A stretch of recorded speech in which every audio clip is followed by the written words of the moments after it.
ਵਾਹਿਗੁਰੂ ਸਾਹਿਬ ਜੀ।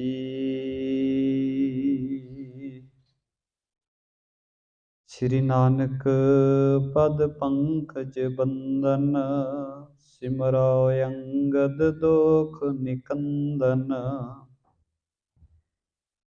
ਅਮਰਦਾਸ ਗੁਰ ਹਿਰਦੈ ਧਿਆਵੋ, ਸ੍ਰੀ ਗੁਰੂ ਰਾਮਦਾਸ ਗੁਣ ਗਾਵੋ। ਸ੍ਰੀ ਅਰਜਨ ਬਿਘਨਨ ਕੇ ਨਾਸਕ,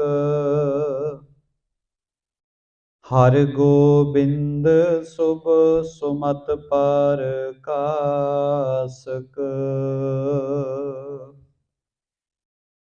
ਸ੍ਰੀ ਹਰਿ ਰਾਏ ਨਮੋ ਕਰ ਜੋਰੀ,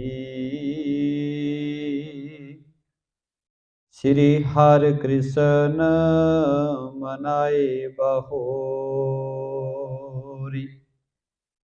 ਤੇਗ ਬਹਾਦਰ ਪਰਮ ਕਿਰਪਾਲਾ,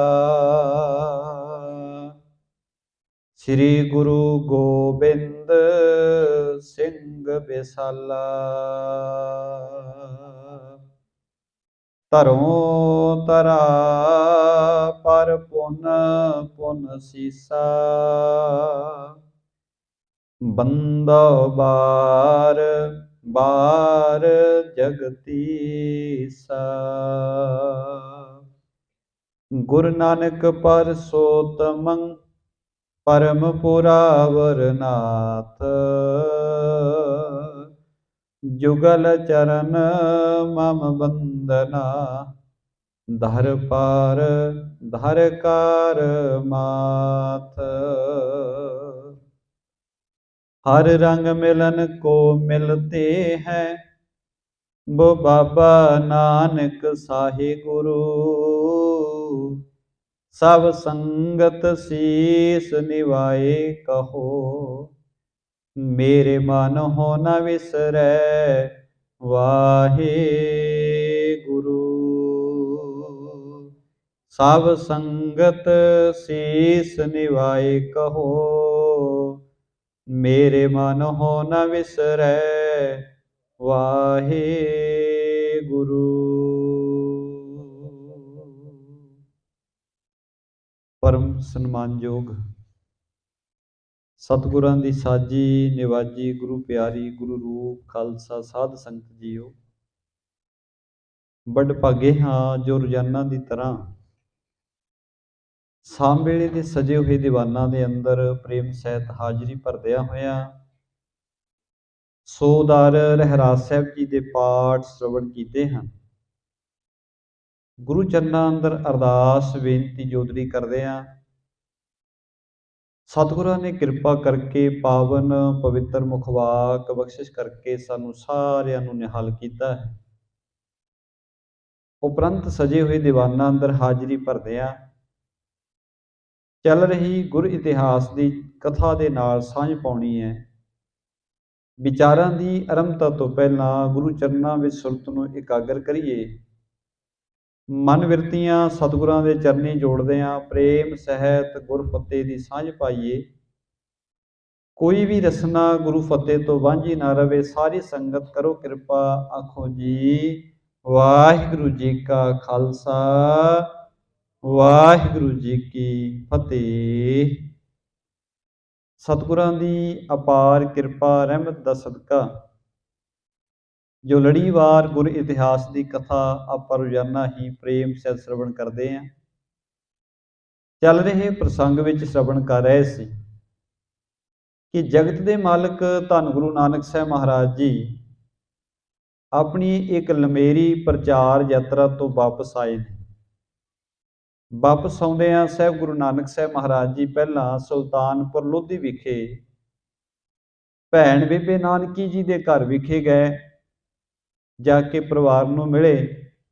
ਬਾਬਾ ਸ੍ਰੀ ਚੰਦ ਜੀ ਆਪਣੇ ਸੁਪੁੱਤਰ ਨੂੰ ਮਿਲਣਾ ਕੀਤਾ ਤੇ ਇੱਥੋਂ ਫਿਰ ਵਿਦਾਇਗੀ ਲੈ ਕੇ ਗੁਰੂ ਨਾਨਕ ਸਾਹਿਬ ਮਹਾਰਾਜ ਜੀ ਆਪਣੇ ਨਗਰ ਰਾਏ ਭੋਜ ਦੀ ਤਲਵੰਡੀ ਭਾਵ ਕੇ ਜਿਹਨੂੰ ਅੱਜ ਅਸੀਂ ਨਨਕਾਣਾ ਸਾਹਿਬ ਕਹਿੰਦੇ ਹਾਂ, ਉਸ ਪਾਵਨ ਨਗਰ ਵੱਲ ਨੂੰ ਸਤਿਗੁਰਾਂ ਨੇ ਚਾਲੇ ਪਾ ਦਿੱਤੇ। ਜਿਸ ਵੇਲੇ ਨਗਰ 2 ਕੋਹ ਦੀ ਦੂਰੀ ਤੇ ਰਹਿ ਗਿਆ, ਨਗਰ ਤੋਂ ਬਾਹਰਲੇ ਪਾਸੇ ਇੱਕ ਖੂਹ ਤੇ ਗੁਰੂ ਨਾਨਕ ਸਾਹਿਬ ਮਹਾਰਾਜ ਜੀ ਆ ਕੇ ਵਿਰਾਜ ਗਏ। ਭਾਈ ਮਰਦਾਨਾ ਜੀਆਂ ਨੇ ਬੇਨਤੀ ਕੀਤੀ, ਸਤਿਗੁਰੂ ਜੀ ਮੈਨੂੰ ਆਗਿਆ ਦਿਓ, ਕਾਫੀ ਸਮੇਂ ਤੋਂ ਬਾਅਦ ਘਰ ਵਾਪਸ ਆਏ ਹਾਂ, ਪਿੰਡ ਵਾਪਸ ਆਏ ਹਾਂ, ਮੈਨੂੰ ਆਗਿਆ ਦਿਓ ਮੈਂ ਜਾ ਕੇ ਪਰਿਵਾਰ ਨੂੰ ਵੇਖ ਲਵਾਂ, ਮਿਲ ਆਵਾਂ। ਗੁਰੂ ਸਾਹਿਬ ਕਹਿਣ ਲੱਗੇ, ਭਾਈ ਮਰਦਾਨਿਆ ਜਾਓ, ਪਰ ਜੇ ਸਾਡੇ ਪਰਿਵਾਰ ਨੂੰ ਜਾ ਕੇ ਮਿਲੋ, ਮੇਰੇ ਪਿਤਾ ਜੀ ਨੂੰ, ਮਾਤਾ ਜੀ ਨੂੰ, ਤਾਂ ਮੇਰੇ ਬਾਰੇ ਕੁਝ ਦੱਸਣ ਦੀ ਖੇਚਲ ਨਾ ਕਰਨਾ। ਭਾਈ ਮਰਦਾਨਾ ਜੀ ਘਰ ਆ ਗਏ, ਆਪਣੇ ਪਰਿਵਾਰ ਨੂੰ ਮਿਲੇ ਨੇ। ਸਾਰੇ ਨਗਰ ਦੇ ਲੋਕੀ ਭਾਈ ਮਰਦਾਨਾ ਜੀ ਨੂੰ ਮਿਲਣ ਵਾਸਤੇ ਆਏ, ਕਿਉਂਕਿ ਗੁਰੂ ਨਾਨਕ ਸਾਹਿਬ ਮਹਾਰਾਜ ਜੀ ਦੇ ਸੰਗੀ ਨੇ ਭਾਈ ਮਰਦਾਨਾ ਜੀ। ਤੇ ਸਾਰੇ ਇੱਕੋ ਗੱਲ ਕਹਿੰਦੇ ਨੇ, ਭਾਈ ਮਰਦਾਨਾ ਜੀ ਜਿਵੇਂ ਦਾ ਪਹਿਲਾਂ ਸੀ ਹੁਣ ਉਵੇਂ ਦਾ ਨਹੀਂ ਰਿਹਾ, ਇਹਦਾ ਸੁਭਾਅ ਬਦਲ ਚੁੱਕਾ ਹੈ, ਇਹਦੀ ਬੋਲੀ ਵਿੱਚ ਬੜੀ ਮਿਠਾਸ ਆ ਚੁੱਕੀ ਹੈ। ਕਿਉਂਕਿ ਗੁਰੂ ਪਿਆਰਿਓ, ਗੁਰੂ ਨੇ ਬਾਣੀ ਵਿੱਚ ਇੱਕ ਬੜਾ ਪਿਆਰਾ ਵਚਨ ਕਿਹਾ ਹੈ। ਸਾਹਿਬ ਕਹਿੰਦੇ, ਜਿਹੜਾ ਵੀ ਕੋਈ ਵੀ ਢਾਕ ਪਲਾਸ ਦਾ ਬੂਟਾ ਚੰਦਨ ਦੇ ਰੁੱਖ ਦੇ ਨੇੜੇ ਉੱਗ ਪਵੇ, ਤੇ ਜਿਹੜਾ ਚੰਦਨ ਦਾ ਰੁੱਖ ਹੁੰਦਾ ਹੈ ਉਹ ਬਾਕੀ ਦੀਆਂ ਬੂਟੀਆਂ ਵਿੱਚੋਂ ਵੀ ਆਪਣੇ ਵਰਗੀ ਖੁਸ਼ਬੂ ਭਰ ਦਿੰਦਾ ਹੈ। ਤੇ ਗੁਰੂ ਸਿੱਖ ਵਾਸਤੇ ਚੰਦਨ ਹੈ। ਜਿਹੜਾ ਪਿਆਰਾ ਗੁਰੂ ਕੀ ਸੰਗਤ ਕਰਦਾ ਹੈ, ਜੇ ਉਸ ਪਿਆਰੇ ਦੇ ਜੀਵਨ ਵਿੱਚ ਵੀ ਗੁਰੂ ਵਰਗੇ ਗੁਣਾਂ ਦੀ ਖੁਸ਼ਬੂ ਭਰ ਜਾਂਦੀ। ਭਾਈ ਮਰਦਾਨਾ ਜੀ ਦੇ ਜੀਵਨ ਵਿੱਚੋਂ ਹੁਣ ਬਾਣੀ ਦੇ ਦਰਸ਼ਨ ਹੁੰਦੇ ਨੇ, ਕਿਉਂਕਿ ਜਿਹੜੀ ਰਸਨਾ ਰੱਬੀ ਬਾਣੀ ਨੂੰ ਗਾ ਰਹੀ ਹੈ, ਹਰ ਵੇਲੇ ਗੁਰੂ ਨਾਨਕ ਸਾਹਿਬ ਮਹਾਰਾਜ ਜੀ ਦੀ ਸੰਗਤ ਵਿੱਚ ਰਹਿਣਾ, ਗੁਰੂ ਕੇ ਬਚਨ ਸੁਣਨੇ, ਗੁਰੂ ਕੀ ਸੰਗਤ ਵਿੱਚ ਰਹਿੰਦੇ ਆ ਬੜਾ ਕੁਝ ਸਿੱਖਣਾ। ਭਾਈ ਮਰਦਾਨਾ ਜੀ ਦਾ ਸੁਭਾਅ ਰੱਬ ਦੇ ਪਿਆਰਿਆਂ ਵਰਗਾ, ਸਾਧੂ ਮਹਾਤਮਾ ਵਰਗਾ ਹੋ ਚੁੱਕਾ ਹੈ। ਇਸ ਕਰਕੇ ਸਾਰੇ ਨਗਰ ਦੇ ਲੋਕਾਂ ਭਾਈ ਮਰਦਾਨਾ ਜੀ ਦਾ ਸਨਮਾਨ ਕੀਤਾ ਹੈ। ਆਪਣੇ ਘਰ ਤੋਂ ਸਾਰਿਆਂ ਨੂੰ ਮਿਲ ਕੇ ਭਾਈ ਮਰਦਾਨਾ ਜੀ ਗੁਰੂ ਨਾਨਕ ਸਾਹਿਬ ਮਹਾਰਾਜ ਜੀ ਦੇ ਘਰ ਆਏ।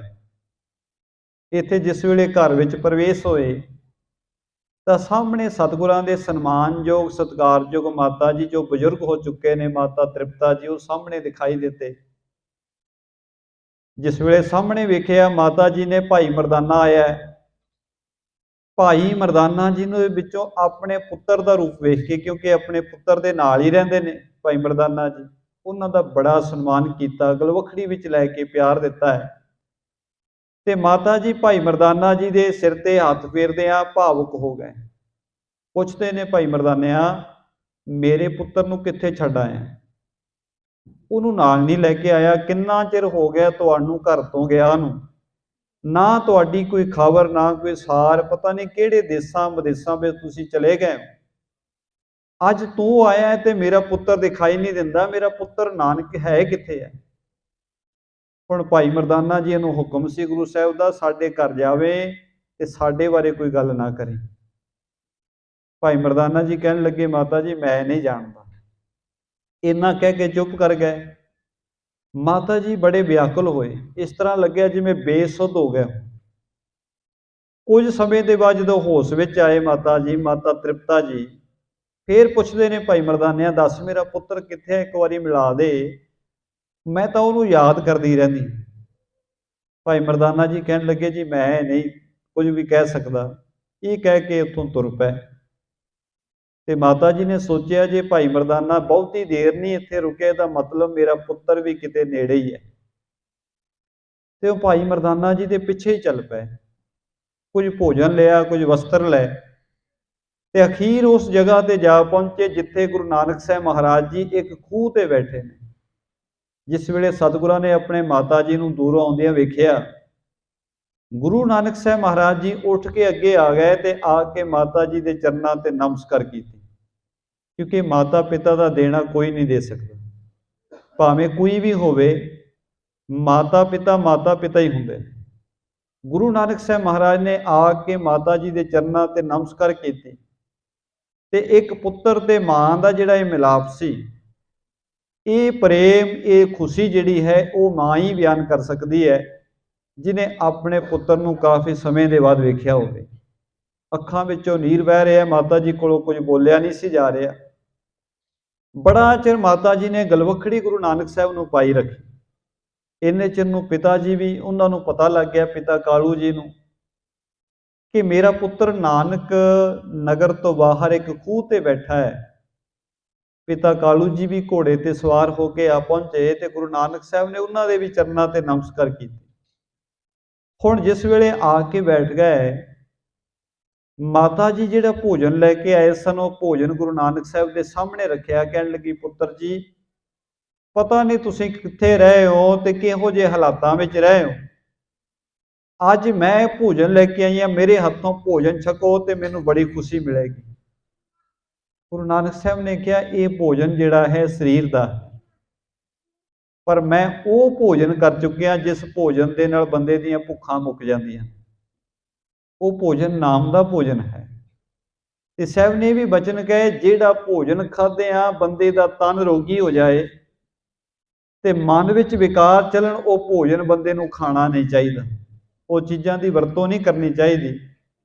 ਜਿਹੜੀਆਂ ਵਸਤਾਂ ਦੇ, ਜਿਹੜੀਆਂ ਚੀਜ਼ਾਂ ਦੇ ਖਾਧਿਆਂ ਤਨ ਰੋਗੀ ਹੋਵੇ ਤੇ ਮਨ ਵਿੱਚ ਭੈੜੀਆਂ ਵਿਚਾਰਾਂ ਆਵਣ। ਤੇ ਫਿਰ ਮਾਤਾ ਜੀ ਨੇ ਕਿਹਾ, ਪੁੱਤਰਾ ਆ ਵਸਤਰ ਤੇਰੇ ਵਾਸਤੇ ਲੈ ਕੇ ਆਈ ਆ, ਜਿਹੜੇ ਵਸਤਰ ਤੈਂ ਫਕੀਰਾਂ ਵਾਲੇ ਪਾ ਰੱਖੇ ਨੇ ਤੇਰੇ ਸ਼ੋਭਾ ਨਹੀਂ ਦਿੰਦੇ, ਤੂੰ ਸੰਸਾਰੀਆਂ ਵਰਗੇ ਸੋਹਣੇ ਕੱਪੜੇ ਪਾ, ਸੋਹਣੇ ਵਸਤਰ ਪਾ, ਤੇਰੀ ਸ਼ੋਭਾ ਵਧੇ। ਗੁਰੂ ਨਾਨਕ ਸਾਹਿਬ ਮਹਾਰਾਜ ਨੇ ਕਿਹਾ, ਮਾਤਾ ਜੀ ਜਿਹੜੇ ਕੱਪੜੇ ਤੁਸੀਂ ਲੈ ਕੇ ਆਏ ਹੋ, ਇਹ ਕੱਪੜੇ ਬੰਦਾ ਇੱਥੇ ਸੰਸਾਰ ਤੇ ਛੱਡ ਜਾਂਦਾ ਹੈ। ਆਪਾਂ ਗੁਰੂ ਕੀ ਬਾਣੀ ਦੇ ਬਚਨ ਪੜ੍ਹਦੇ ਹਾਂ, ਕੱਪੜ ਰੂਪ ਸੁਹਾਵਣਾ ਛੱਡ ਦੁਨੀਆ ਅੰਦਰ ਜਾਵਣਾ। ਇਹ ਕੱਪੜਾ ਬੰਦੇ ਨੇ ਆਪਣਾ ਰੂਪ ਰੰਗ ਤੇ ਆ ਦੁਨੀਆ ਜਿਹੜੀ ਹੈ ਸਾਰਾ ਕੁਝ ਬੰਦੇ ਦੇ ਇੱਥੇ ਛੱਡ ਜਾਣਾ। ਕੱਪੜ ਰੂਪ ਸੁਹਾਵਣਾ ਛੱਡ ਦੁਨੀਆ ਅੰਦਰ ਜਾਵਣਾ। ਤੇ ਗੁਰੂ ਸਾਹਿਬ ਨੇ ਬਚਨ ਕੀਤੇ, ਮਾਤਾ ਜੀ ਜਿਹੜੇ ਵਸਤਰਾਂ ਦੀ ਗੱਲ ਤੁਸੀਂ ਕਰਦੇ ਹੋ ਉਹ ਵਸਤਰ ਨਹੀਂ, ਮੇਰੇ ਕੋਲੇ ਰੱਬ ਦੇ ਨਾਮ ਦੀ ਪੁਸ਼ਾਕ ਹੈ, ਮੇਰੇ ਕੋਲੇ ਨਾਮ ਦੀ ਪੁਸ਼ਾਕ ਹੈ ਜਿਹਦੇ ਨਾਲ ਮੈਂ ਆਤਮਾ ਨੂੰ ਪੜਦਾ ਗੱਜਿਆ। ਪਰਮਾਤਮਾ ਜੀ ਦੇ ਨਾਮ ਰੰਗ ਵਿੱਚ ਮਨ ਨੂੰ ਰੰਗ ਲਿਆ। ਇਹ ਮੇਰੇ ਵਾਸਤੇ ਗੂੜੇ ਲਾਲ ਰੰਗ ਦਾ ਵਸਤਰ ਹੈ। ਬੰਦਗੀ ਜਿਹੜੀ ਹੈ ਪਰਮਾਤਮਾ ਜੀ ਦੇ ਨਾਮ ਦਾ ਪ੍ਰੇਮ ਜਿਹੜਾ ਹੈ, ਇਹ ਮੇਰੇ ਵਾਸਤੇ ਸਫੈਦ ਰੰਗ ਦੇ ਵਸਤਰ ਨੇ। ਮੇਰੀ ਆਤਮਾ ਦੇ ਵਸਤਰ ਜਿਹੜੇ ਨੇ ਉਹ ਬੜੇ ਚੰਗੇ ਨੇ। ਤੇ ਉਸ ਵੇਲੇ ਫਿਰ ਪਿਤਾ ਜੀ ਨੇ ਵੀ ਬਚਨ ਕੀਤੇ, ਕਹਿਣ ਲੱਗੇ, ਪੁੱਤਰਾ ਬੜਾ ਚਿਰ ਹੋ ਗਿਆ ਤੂੰ ਨੰਗੇ ਪੈਰੀ ਪੈਦਲ ਚੱਲ ਕੇ ਪਤਾ ਨਹੀਂ ਕਿੱਡੀ ਦੂਰ ਤੱਕ ਯਾਤਰਾ ਕਰਕੇ ਆਇਆ, ਪਤਾ ਨਹੀਂ ਕਿੱਥੋਂ ਤੱਕ ਤੈਂ ਜਾਣਾ ਕਿਤੇ ਸੰਸਾਰ ਵਿੱਚ। ਹੁਣ ਤੂੰ ਪੈਦਲ ਚੱਲਣ ਦਾ ਖਿਆਲ ਛੱਡ ਦੇ, ਆ ਵੇਖ ਮੈਂ ਘੋੜੇ ਤੇ ਸਵਾਰੀ ਕਰਦਾ, ਪਰਮਾਤਮਾ ਦਾ ਦਿੱਤਾ ਸਭ ਕੁਝ ਹੈ, ਤੇ ਤੂੰ ਵੀ ਘੋੜੇ ਦੀ ਸਵਾਰੀ ਕਰਿਆ ਕਰ। ਜੇ ਕਿਤੇ ਜਾਣਾ ਹੋਵੇ ਘੋੜੇ ਤੇ ਸਵਾਰ ਹੋ ਕੇ ਜਾਇਆ ਕਰ। ਇਹ ਅਮੀਰ ਲੋਕਾਂ ਦੀ ਨਿਸ਼ਾਨੀ ਹੈ। ਗੁਰੂ ਨਾਨਕ ਸਾਹਿਬ ਮਹਾਰਾਜ ਕਹਿਣ ਲੱਗੇ, ਪਿਤਾ ਜੀ ਜਿਹੜੇ ਘੋੜਿਆਂ ਦੀ ਗੱਲ ਤੁਸੀਂ ਕਰਦੇ ਹੋ ਮੇਰੇ ਕੰਮ ਦੇ ਨਹੀਂ ਆ, ਮੈਨੂੰ ਨਹੀਂ ਇਹ ਘੋੜੇ ਚਾਹੀਦੇ। ਜਿਹੜਾ ਘੋੜਾ ਮੇਰੇ ਕੋਲ ਹੈ ਇਹ ਘੋੜਾ ਤੁਹਾਡੇ ਘੋੜਿਆਂ ਤੋਂ ਕਿਤੇ ਸੁੰਦਰ ਹੈ। ਉਸ ਵੇਲੇ ਫਿਰ ਪਿਤਾ ਜੀ ਨੇ ਬਚਨ ਕੀਤੇ, ਕਹਿਣ ਲੱਗੇ, ਪੁੱਤਰ ਨਾਨਕ ਤੇਰਾ ਘੋੜਾ ਸਾਨੂੰ ਬੰਨਿਆ ਤਾਂ ਇੱਥੇ ਕਿਤੇ ਦਿਖਦਾ ਨਹੀਂ। ਆਲੇ ਦੁਆਲੇ ਜੇ ਤੂੰ ਕਿਸੇ ਘੋੜੇ ਤੇ ਸਵਾਰੀ ਕਰਦਾ ਹੈ, ਜਿਸ ਘੋੜੇ ਦੀ ਤੂੰ ਗੱਲ ਕਰ ਰਿਹਾ ਹੈ, ਉਹ ਘੋੜਾ ਦਿਖੇ ਤਾਂ ਸਹੀ, ਸਾਨੂੰ ਘੋੜਾ ਦਿਖਦਾ ਤਾਂ ਹੈ ਨਹੀਂ। ਆ ਵੇਖ ਮੈਂ ਘੋੜੇ ਤੇ ਸਵਾਰੀ ਕਰਕੇ ਆਇਆ, ਤੇਰੇ ਸਾਹਮਣੇ ਘੋੜਾ ਖੜਾ ਹੈ, ਪਰ ਤੇਰਾ ਘੋੜਾ ਕਿੱਥੇ ਹੈ ਜਿਸ ਘੋੜੇ ਤੇ ਤੂੰ ਸਵਾਰੀ ਕਰਦਾ ਹੈ ਤੇ ਕਹਿ ਰਿਹਾ ਮੇਰਾ ਘੋੜਾ ਬੜਾ ਸੁੰਦਰ ਹੈ ਤੇ ਬੜਾ ਚੁਸਤ ਚਲਾਕ ਹੈ। ਤਾਂ ਗੁਰੂ ਨਾਨਕ ਸਾਹਿਬ ਮਹਾਰਾਜ ਜੀ ਨੇ ਕਿਰਪਾ ਕੀਤੀ, ਫਿਰ ਉਹ ਘੋੜੇ ਬਾਰੇ ਦੱਸਿਆ ਕਿ ਮੈਂ ਕਿਹੜੇ ਘੋੜੇ ਦੀ ਸਵਾਰੀ ਕਰਦਾ। ਆਓ ਅਰਬੀ ਬਾਣੀ ਦੇ ਉਹਨਾਂ ਪਾਵਨ ਬਚਨਾਂ ਨਾਲ ਜੁੜਨਾ ਕਰੀਏ। ਸ੍ਰੀ ਮੁਖਵਾਕ ਘੋੜੇ ਪਾਖਰ ਸੋਏ ਨੇ ਸਾਖਤ, ਬੂਝਣ ਤੇਰੀ ਬਾਟ, ਤਰਕਸ ਤੀਰ ਕਮਾਨ ਸਾਂਗ, ਤੇਗ ਬੰਦ ਗੁਣ ਧਾਤ। ਗੁਰੂ ਸਾਹਿਬ ਕਹਿੰਦੇ ਮੇਰੇ ਕੋਲੇ ਘੋੜਾ ਹੈ। ਮੇਰਾ ਘੋੜਾ ਕੀ ਹੈ? ਪਰਮਾਤਮਾ ਜੀ ਦੇ ਘਰ ਦਾ ਰਾਹ ਜਾਣਨਾ, ਉਸ ਘਰ ਤੇ ਤੁਰਨਾ। ਮੈਂ ਮਨ ਦਾ ਘੋੜਾ ਬਣਾ ਲਿਆ, ਮਨ ਦੇ ਘੋੜੇ ਦੀ ਸਵਾਰੀ ਕਰਦਾ, ਇਹਨੂੰ ਮਾਲਕ ਜੀ ਦੇ ਘਰ ਵੱਲ ਤੋਰ ਲਿਆ ਮੈਂ ਇਸ ਘੋੜੇ ਨੂੰ। ਕਿਉਂਕਿ ਦੁਨੀਆ ਦੇ ਬਹੁਤ ਜ਼ਿਆਦਾ ਤੇਜ਼ ਵਾਹਨ ਹੈਗੇ ਨੇ। ਅਸੀਂ ਕਹਿੰਦੇ ਹਾਂ ਜੀ ਇਹ ਟ੍ਰੇਨ ਇੰਨੇ किलोमीटर प्रति घंटा की स्पीड नाल चलदी है। उस तो तेज जहाज आ गए, जहाज तो भी तेज रॉकेट आ गए, जिन्हां की स्पीड बहुत ज़्यादा है। पर गुरु प्यारिओ, मन तो तेज कोई भी नहीं। जिन्ना तेज मन है, साडियां विचारां ने, साडी सोच है, दुनिया का रॉकेट भावें कितना भी तेज होवे, पर साडे मन तो तेज नहीं चलता। मन एक पल विच इत्थे बैठिया बैठिया एक पल विच इंडिया तुहाडे घर पहुँच जाएगा। एक पल लाउंदा है, एक सैकंड का भी समा नहीं लगता, ये दुनिया का चक्कर लाउंदा। इन्नी इहदी स्पीड है मन की, जिहदी कोई स्पीड दे असीं मिल नहीं सकते कि कितना को तेज है। गुरु साहब कहते जिहड़ा मेरे कोल घोड़ा है, मैं अपने मन नूं परमात्मा जी वाले रस्ते ते तुर लिया, मेरा घोड़ा है, इस घोड़े की सवारी कर रहा हाँ। ते ये जिहड़ा घोड़ा है, इस घोड़े ते मैं जिहड़ी काठी पाई है, वो काठी की है?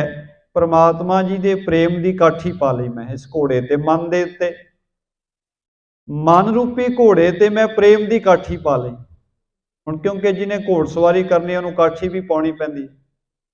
हजूर ने क्या नेकी करना, जिहड़ा मैं नेकी कर रहा हाँ, शुभ कर्म कमाउणा है, ये मेरे कोले पत्था है। पत्था कहंदे ने किते वेखना जिहड़े तीर कमान ने।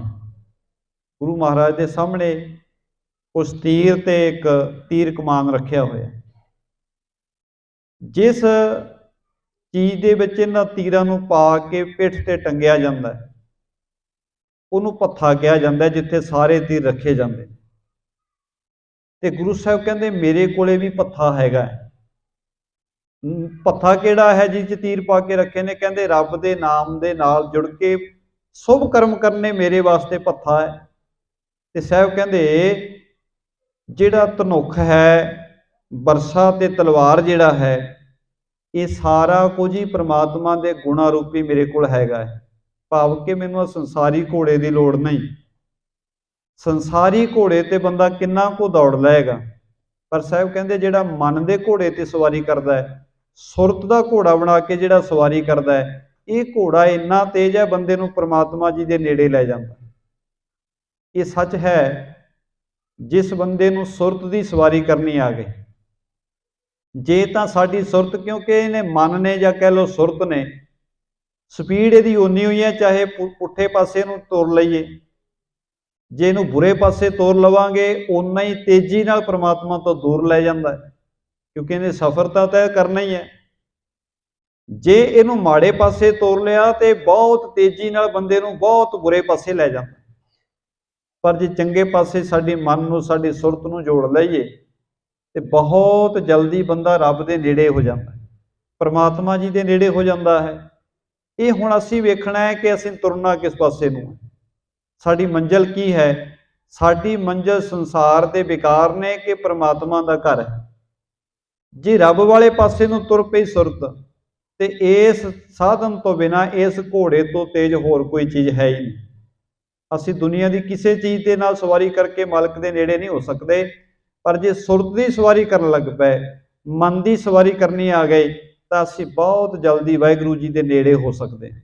साडी सुरत जिस दिन जुड़ गई, क्योंकि एक पल विच सुरत जुड़िया साडे भरमां दे पर्दे खुल जाते, ते जदों टुट गए उस मालक तो खुआरियां भी नाल ही पैंदियां। इस करके साहब ने कहा, बाजा नेजा पत स्यों प्रगट करम तेरा मेरी जात। साहब कहते मेरे मालका, संसार दे विच तू इज्जत दिती है, मेरे वास्ते इज्जत की है?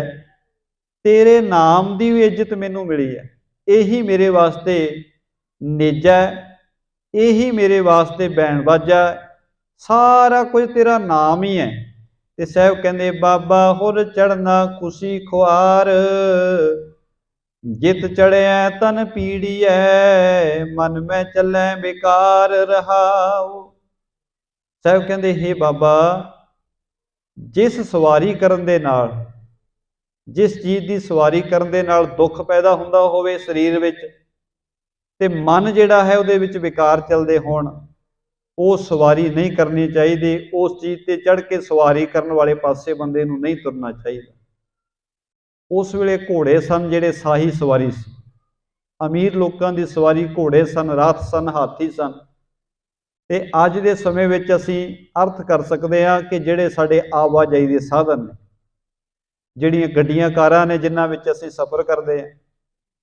हुण सफ़र करन वास्ते किसी चीज़ नूं वरतना माड़ा नहीं, पर असीं कार विच बैठ के सफ़र करिए, कार साडे दिमाग विच ही ना बैठी रहे। जिन्नी महंगी बंदे की कार हुंदी है, फिर बंदे के दिमाग विच ही बैठी रहिंदी है, मेरे वर्गी कार ही किसी दी नहीं। हंकार हो जाता है बंदे नूं, मेरी कार वड्डी है, मेरे कोले महंगी कार है। हुण कार विच सवारी करना तां माड़ा नहीं सी, पर कार साडी सुरत विच सवारी करी जाती, वो साडी सुरत विच वड़ गई। हर वेले अपनी कार का ही ख्याल रहिंदा है, दूसरे की कार नूं वेख के लगदा है मैं इहदे नालों बहुत वड्डा, ये मेरे नालों छोटा है। जदों ये भाव आउण लग पए तो समझ लो वो कार भी जिहड़ी है सानूं रब दे नाम तो तोड़ के हंकारी बना रही है। ते गुरु साहब ने कहा ऐसियां सवारियां ना करी, जिहड़ी सवारी कीतियां तन भी रोगी होवे ते मन विच भी विकार पैदा होवण। जिहड़ी सवारी कीतियां तैनूं दूसरा बंदा बंदा ही ना लगे, जिहड़ी सवारी कीतियां तैनूं रब भुल जावे, ऐसी सवारी भी ना करी। ते गुरु प्यारिओ, जे असीं मालिक जी की दात समझ के हरेक चीज़ नूं वरतीए, कार भावें छोटी है किसी को चाहे वड्डी है, जे ये समझिए वाहिगुरू ने दात दिती है, परमात्मा की दात है, फिर तो बंदा बैठण लग्या भी वाहिगुरू नूं कहेगा हे वाहिगुरू तेरा शुकर है तैं इस गड्डी विच कार विच बैठण जोगा मैनूं करिया, असमर्था दिती है, मैं इस कार का मालक बनिया, ये तेरी किरपा है। जे इस भाव विच सवारी करांगे तो मालक दे प्रेम रंग विच रंगे जावांगे, पर जे ये भाव मन विच आ गया कि मैं जी बहुत वड्डा हो गया, हुण मेरे कोल महंगियां कारां ने ते रब भुल जाए, तो वह अहंकार बंदे दे मन विच विकार पैदा करदा है। ते गुरु साहब कहंदे ऐसी सवारी ना कर, जिहड़ी सवारी तैनूं रब तों तोड़ देवे। जदों गुरु साहब ने बचन कहे, चौपाई सुन कालू तब तूसन ठानी, हित कर तृप्ता बोली बाणी। हुण जदों गुरु साहब ने दस्सिया कि मेरे कोल घोड़ा है, सुरत का घोड़ा है, तो पिता जी तो यह गल सुन के चुप कर गए। ते कुछ समय के बाद बहुत प्रेम के नाल माता तृप्ता जी ने बचन किए, सुन सुतरे दे मोह तब नाही, मिलो कुटुंब चलो कर माही। माता तृप्ता जी कहन लगे, हे पुत्र नानक जीओ, सानू पता है तेरे अंदर मोह नहीं है, तू मोह माया तो मुक्त हो चुका है, पर फिर भी एक बारी घर दा चलना करो, परिवार नूं जाके मिलना करो, सारे साग संबंधियों नूं एक बारी मिलना करो। बेदे अपर स्नेही सब ही, कर तो डी के आए हैं कब ही। अपने घर चलीए, परिवार विच बैठिए, साग संबंधी तुहानूं उड़ीक रहे ने, सारे चाहुंदे ने तुसीं बड़े चिर तो घर नहीं आए ते हुण घर आवो, ते घर आके सारे परिवार नूं प्रेम सहित मिल लवो। तब पाछे कर रुचर बनावा, ता हम पर बहु दरब लगावा। माता तृप्ता जी कहंदे, पुत्र नानक जी ओ तुसीं तां घरों चले गए, किन्ने सालां बाद अज घर वापस आए हो, जाके वेखना करो तुहाडे पिता जी ने तुहाडे जाण तो बाद काफ़ी सारा धन खर्च के बड़ा सुंदर घर बना लिया, घर बड़ा सुंदर बनया होया है, इस करके तुसीं घर एक बारी चलो तो घर वेखो, साग संबंधियों नूं जाके मिलना करो। चलो तात अवता को देखो, जे मैं बैठ ते हरख वसेखो।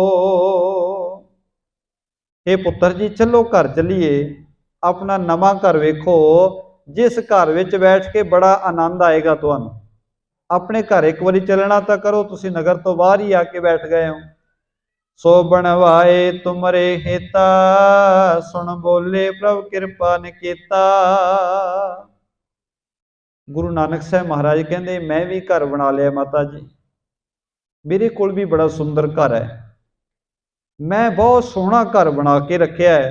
माता जी ने कहा, कित्थे बनाया तुसीं घर? तुसीं तां देश विदेश विच घुमदे आए हो, पता नहीं कित्थे कित्थे जाके आ गए हो, तुसीं घर कित्थों बनाउणा सी? गुरु नानक साहब महाराज ने कहा, वो मेरा घर जिहड़ा है ਉਹ ਠੀਕ ਹੈ ਤੁਹਾਨੂੰ ਨਹੀਂ ਵਿਖਦਾ, ਪਰ ਉਹ ਐਸਾ ਘਰ ਹੈ ਜਿੱਥੇ ਐਸਾ ਆਨੰਦ ਮਿਲਦਾ ਹੈ ਜਿਹੜਾ ਆਨੰਦ ਦੁਨੀਆ ਦੇ ਘਰਾਂ ਵਿੱਚ ਨਹੀਂ ਮਿਲ ਸਕਦਾ। ਸਾਹਿਬ ਨੇ ਬਚਨ ਕੀਤਾ, ਕਹਿੰਦੇ ਘਰ ਮੰਦਰ ਖੁਸ਼ੀ ਨਾਮ ਕੀ, ਨਦਰ ਤੇਰੀ ਪਰਵਾਰ, ਹੁਕਮ ਸੋਈ ਤੁਧ ਭਾਵਸੀ, ਹੋਰੇ ਆਖਣ ਬਹੁਤ ਅਪਾਰ।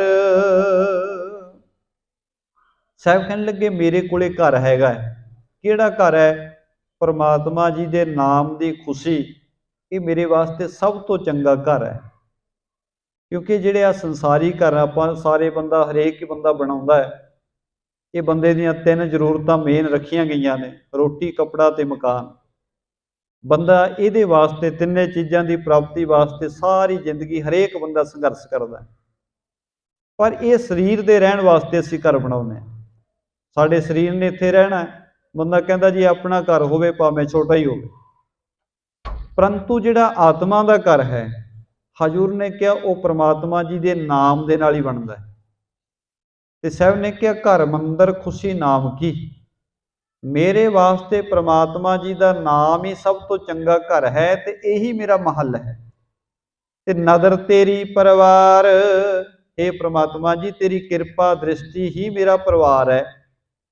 ਹੁਕਮ ਸੋਈ ਤੁਧ ਭਾਵਸੀ, ਹੋਰੇ ਆਖਣ ਬਹੁਤ ਅਪਾਰ।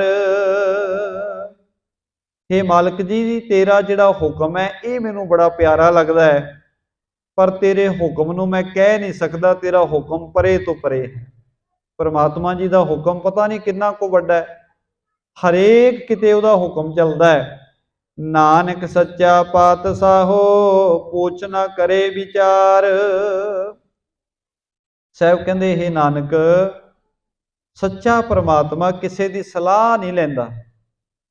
ਪਰਮਾਤਮਾ ਜੀ ਕਿਸੇ ਦੀ ਸਲਾਹ ਲੈ ਕੇ ਨਹੀਂ ਚੱਲਦੇ, ਜੋ ਉਹਨੂੰ ਚੰਗਾ ਲੱਗਦਾ ਉਹੀ ਫੈਸਲਾ ਕਰਦੇ ਨੇ।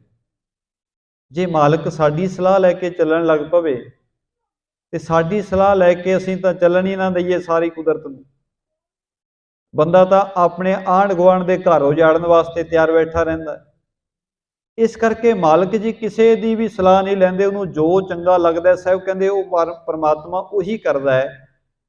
ਬਾਬਾ ਹੋਰ ਸੌਣਾ ਖੁਸ਼ੀ ਖੁਆਰ, ਜਿਤ ਸੁੱਤੈ ਤਨ ਪੀੜੀਐ, ਮਨ ਮੈਂ ਚੱਲੈ ਬੇਕਾਰ ਰਹਾਉ। ਗੁਰੂ ਸਾਹਿਬ ਕਹਿੰਦੇ हे ਭਾਈ, ਹੋਰ ਸੌਣਾ, ਹੋਰ ਸੌਣੇ ਦਾ ਭਾਵ ਹੈ ਜ਼ਰੂਰਤ ਤੋਂ ਜ਼ਿਆਦਾ ਸੌਣਾ। ਜ਼ਰੂਰਤ ਤੋਂ ਜ਼ਿਆਦਾ ਸੌਣਾ ਬੰਦੇ ਦੀ ਅਸਲੀ ਖੁਸ਼ੀ ਨੂੰ ਬਰਬਾਦ ਕਰ ਦਿੰਦਾ ਹੈ। ਤੇ ਗੁਰੂ ਸਾਹਿਬ ਕਹਿੰਦੇ ਐਸੀ ਨੀਂਦ ਵਿੱਚ ਨਾ ਪੈ ਜਿਹਦੇ ਨਾਲ ਤਨ ਵੀ ਰੋਗੀ ਹੋ ਜਾਵੇ ਤੇ ਮਨ ਵਿੱਚ ਵੀ ਵਿਕਾਰ ਚੱਲਦੇ ਰਹਿਣ। ਕਿਉਂਕਿ ਬਹੁਤਾ ਜਿੰਨਾ ਅਸੀਂ ਸਰੀਰ ਨੂੰ ਆਲਸੀ ਕਰ ਲਈ, ਇਹਨੇ ਓਨਾ ਹੀ ਆਲਸ ਵਿੱਚ ਚਲੇ ਜਾਣਾ। ਜਿੰਨਾ ਜ਼ਿਆਦਾ ਇਹਨੂੰ ਇਸ ਪਾਸੇ ਲਾ ਲਈਏ, ਓਨਾ ਹੀ ਇਹਨੇ ਆਪਣੇ ਆਪ ਨੂੰ ਆਲਸੀ ਕਰ ਲੈਣਾ। ਇਸ ਕਰਕੇ ਗੁਰੂ ਸਾਹਿਬ ਕਹਿੰਦੇ ਇਹ ਜਿਹੜੀ ਬਹੁਤੀ ਨੀਂਦ ਹੈ, ਬਹੁਤਾ ਸੌਣਾ, ਇਹ ਬੰਦੇ ਦੀ ਅਸਲੀ ਆਨੰਦ ਤੇ ਖੁਸ਼ੀ ਨੂੰ ਖੁਆਰ ਕਰ ਦਿੰਦਾ। ਇਸੇ ਕਰਕੇ ਸਾਨੂੰ ਇਹ ਗੁਰੂ ਸਾਹਿਬ ਦਾ ਹੁਕਮ ਹੈ ਕਿ ਗੁਰੂ ਕਾ ਸਿੱਖ ਪਹਿਰ ਰਾਤ ਰਹਿੰਦੇ ਆ, ਪਿਛਲੇ ਪਹਿਰ ਜਾਗੇ ਤੇ ਗੁਰੂ ਕੀ ਬਾਣੀ ਵਿੱਚ ਆਪਣੇ ਚਿੱਤ ਨੂੰ ਜੋੜੇ, ਆਲਸ ਨਾ ਗੁਰੂ ਕਾ ਸਿੱਖ ਕਰੇ।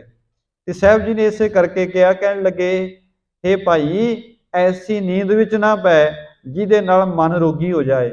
ਦੋਹਰਾ